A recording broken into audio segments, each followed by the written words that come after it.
Un, qu'on comprenne bien qu'on veut des politiques, une partie des choses, mais qu'on est là aussi pour réclamer de la part des grands distributeurs, des acheteurs de lait, un prix qui couvre les frais de production, donc un frein. Deux, on veut avoir la possibilité dans des contrats de production où c'est normal qu'on puisse choisir de ne pas produire le lait B et le lait C, c'est le minimum des choses. Trois, la mise en place d'une mesure de la part de PSL, par exemple, qui est proposée par Unitaire pour que le plus grand nombre de kilos possible soit produit en A. Ça, c'est pour ce qui est du lait.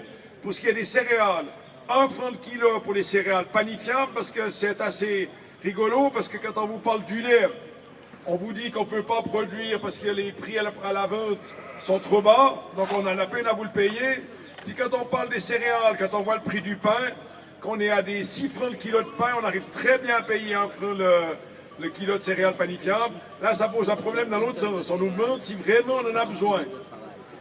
Deux, des céréales fourragères à 70 centimes le kilo, pour autant qu'on ait une répartition correcte entre la céréale fourragère et la céréale panifiable. 3. La mise en place d'une nouvelle politique agricole qui a une vision d'avenir avec plus de paysans sous le terme de souveraineté alimentaire.